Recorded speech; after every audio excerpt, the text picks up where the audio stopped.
The fog hadn't lifted yet. December 18, 1944, Hürtgen Forest, German-Belgian border, 0545 hours. Private First Class Thomas Brecker pressed his cheek against the frozen wood stock of his M1903A4 Springfield. 19 years old, barely old enough to vote. His breath came out in careful, measured clouds. Too much vapor and the scope would fog. Too little control and his hands would shake. Through the Weaver 330C scope, magnified 8 times, he could see them. German infantry, 3rd Fallschirmjäger Division, moving through the tree line 400 yards out. They thought the forest belonged to them. They thought the Americans had pulled back during the night. They were wrong. Brecker's spotter, Corporal Danny Ortiz, lay beside him in the snow. Count? 42? Brecker's voice barely registered above a whisper. Maybe 45. Command said wait for... They're flanking Baker Company. Brecker's finger moved to the trigger. Baker Company doesn't know they're there. What happened in the next 4 hours would seem impossible. A single rifleman. 43 confirmed engagements. One morning that would change everything the U.S. Army thought they knew about marksmen. But here's what the official records won't tell you. The shots Thomas Brecker made them. They defied every doctrine. To understand what happened in those woods, you need to understand what shouldn't have been possible. Hürtgen Forest. Winter 1944. The Americans called it the meat grinder. 90 square miles of dense pine, frozen earth, and German defenses that had been built for 2 years. Every 100 yards meant another ambush. Every clearing was pre-sighted artillery. The United States First Army had been bleeding here since September. 33,000 casualties for 5 miles of mud and trees. Thomas Brecker wasn't supposed to be there.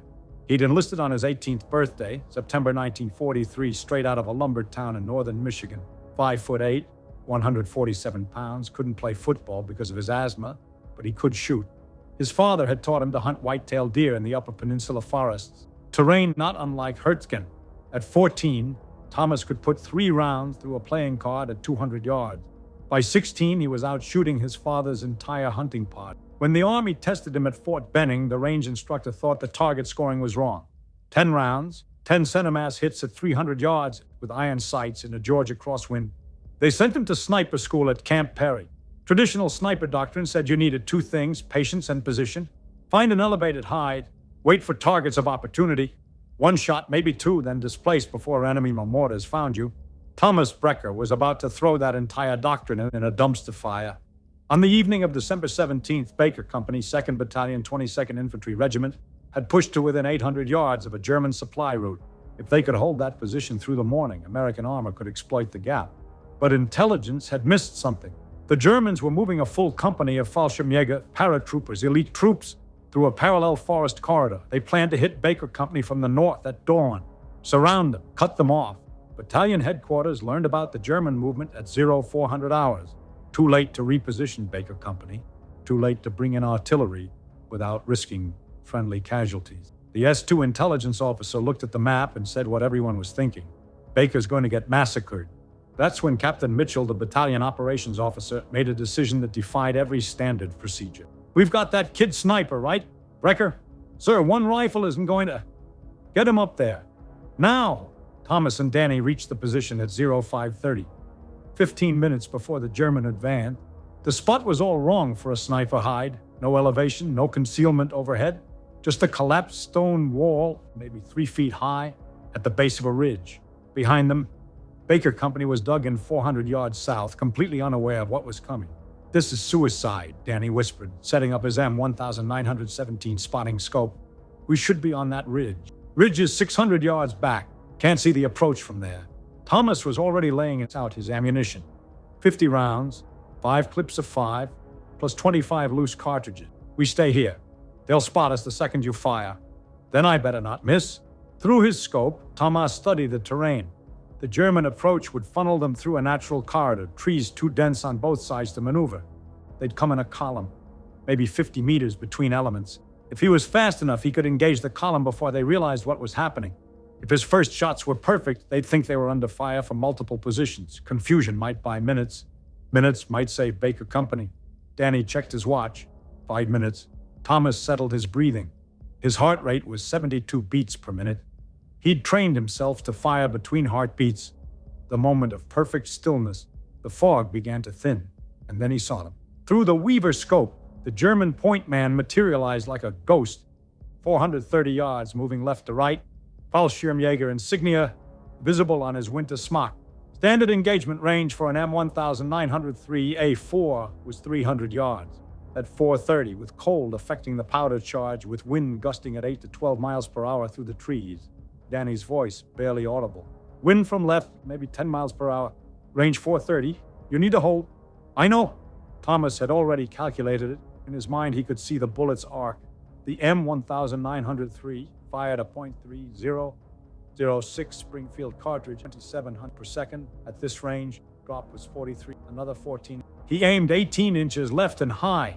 The German took 3 more steps. Thomas fired.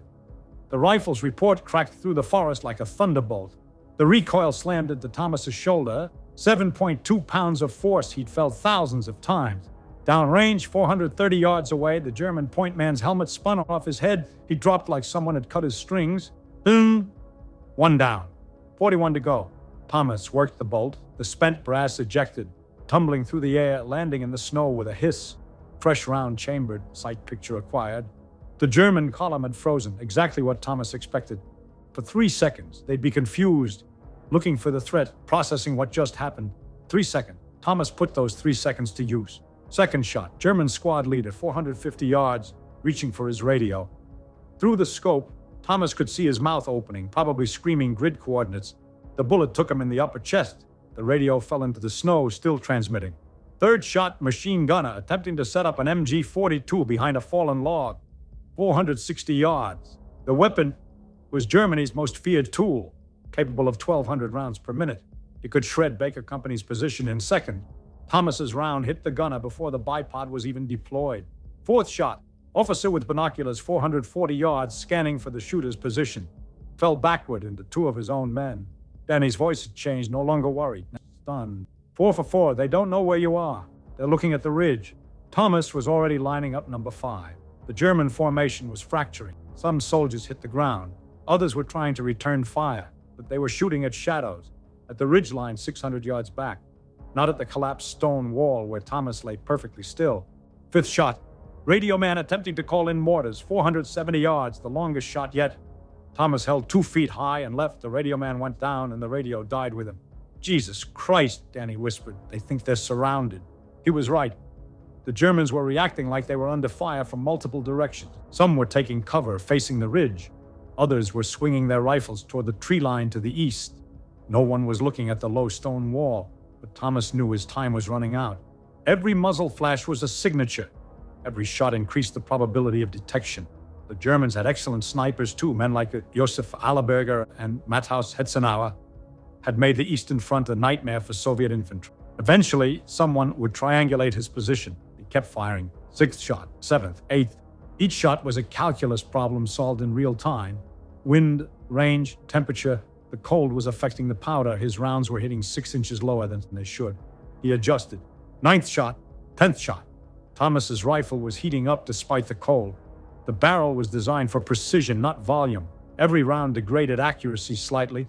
The military specification said the M1903A4 could maintain 1 minute of angle accuracy for 40 rounds before the barrel heated enough to affect bullets' flight. Thomas was about to test that specification under conditions the engineers never imagined. By the 15th shot, something extraordinary was happening downrange. The German formation was collapsing. Oberleutnant Friedrich Kohler commanded the 3rd Company that morning. Later, after the war, he would describe what happened in a letter that ended up in U.S. Army Historical Archive. We advanced in standard formation through the designated corridor. I had 43 men under my command that morning. Experienced soldiers, veterans of Normandy and the Ardennes. The first shot, I thought it was one rifleman, a scout left behind. We would locate him and suppress him within minutes. The second shot came 5 seconds later. Different angle. I thought 2 riflemen, maybe 3. By the 10th shot, I believed we were facing a full platoon, positioned in depth, coordinated fire. The precision was, I had seen nothing like it. Each shot was carefully placed. Always the most dangerous target. Leaders, weapons specialists, radio operators. My men were taking cover in every direction. We were returning fire at ghosts, and still the shots kept coming. Friedrich Kohler was making the same mistake every German soldier in that forest was making. He thought he was fighting multiple enemies. He was fighting one 19-year-old from Michigan who had learned to shoot deer in forests just like this one. Poopa, shot 17 hit a German medic reaching for a wounded man. Thomas didn't want to take that shot. Medics were supposed to be protected under Geneva Convention. But the medic was also carrying an MP-40 submachine gun, and he was moving toward a position where he could lay suppressive fire on Baker Company's right flank. War didn't pause for ethical debates. Shot 18, 19, 20. Thomas's bolt action was a blur. He'd trained at Camp Perry until the motion was pure muscle memory. Eject, chamber, acquire target, fire. 4 seconds per cycle. In those 4 seconds, he was processing more information than most people handle in 4 minutes. Range estimation, wind call, bullet drop, target movement, threat prioritization. Danny was calling targets now, his voice steady. New contact, 450 yards, 2 o'clock, officer with map case. Got him. Machine gun team, 470, 11 o'clock. Gunner down, loader moving up. Take the loader. Already did. By shot 25, Thomas had been firing for 8 minutes. 8 minutes doesn't sound like a long time, but try holding a rifle to your shoulder for 8 minutes straight. Try keeping your breathing control. Try making split-second decisions where every mistake means your brothers in arms might not see tomorrow. Thomas's shoulder was bruised. His trigger finger was numb. His right eye was watering from scope strain. He didn't stop, but the Germans were adapting too. A veteran NCO, Feldwebel Klaus Richter, though Thomas wouldn't learn his name until years later, finally spotted the muzzle flash from Thomas's position. He began directing fire toward the stone wall. We're compromised, Danny said, watching through the spotting scope as German rifles swung toward their position. We need to displace. 30-second. Rifle rounds began impacting the stone wall. Most went high. The Germans were still estimating range poorly, but it was only a matter of time before someone walked their fire on the target. Thomas stayed calm.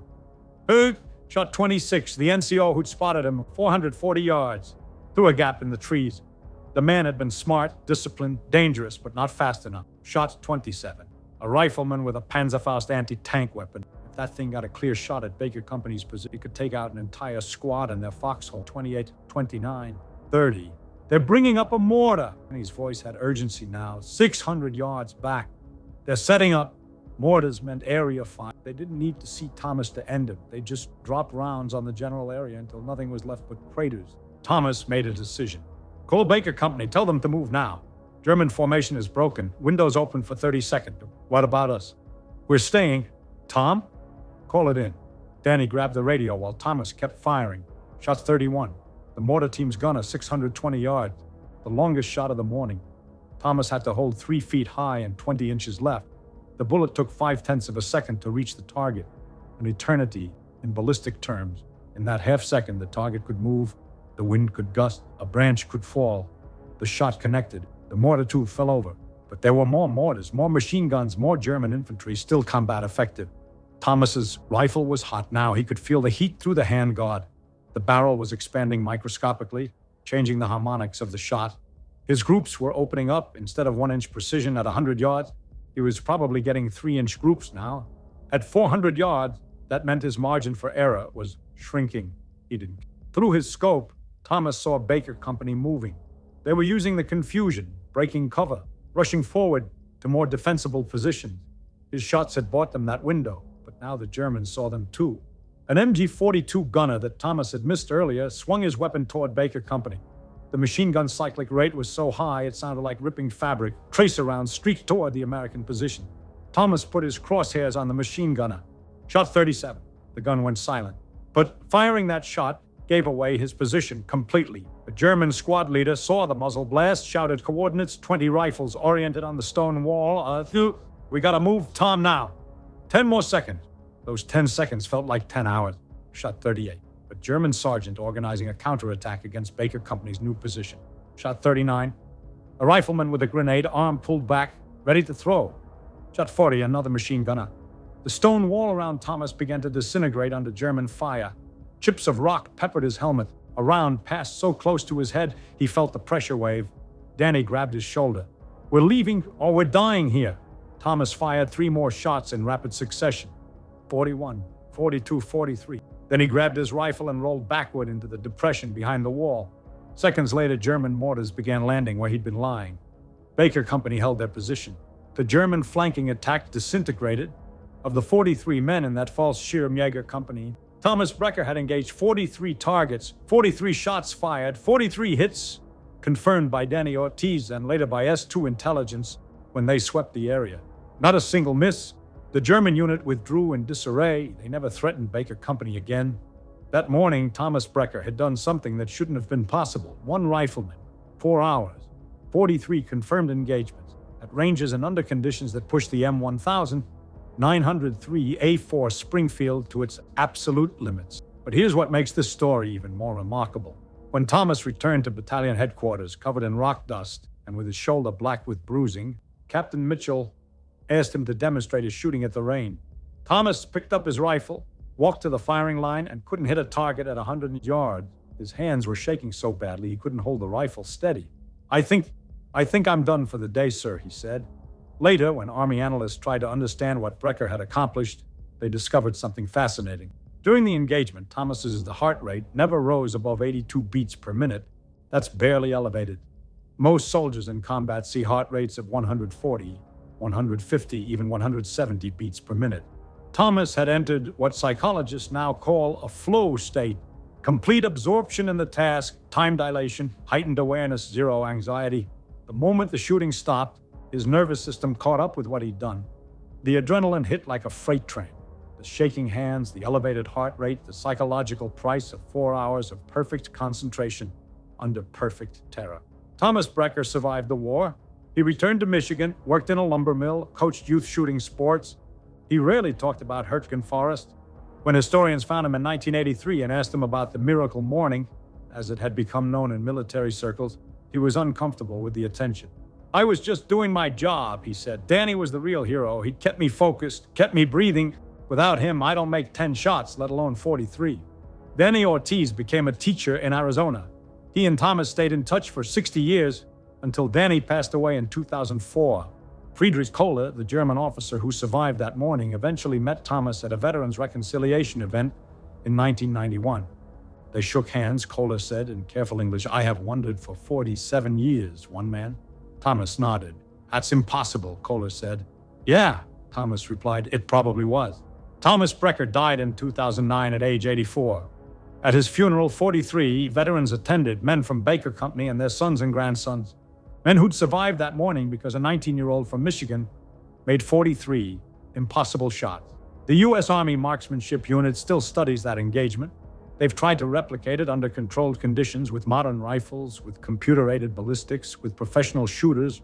No one has ever matched it. 43 shots, 0 misses, under combat conditions that would make most trained snipers refuse the mission. When people ask what made it possible, the answer isn't just skill, it isn't just training. It's what happens when one person stands between his brothers in oblivion and decides that fear is not an option. The next time someone tells you one person can't make a difference, remember December 18, 1944. Remember Hürtgen Forest. Remember Thomas Brecker. And remember that the impossible is just a shot nobody's made yet.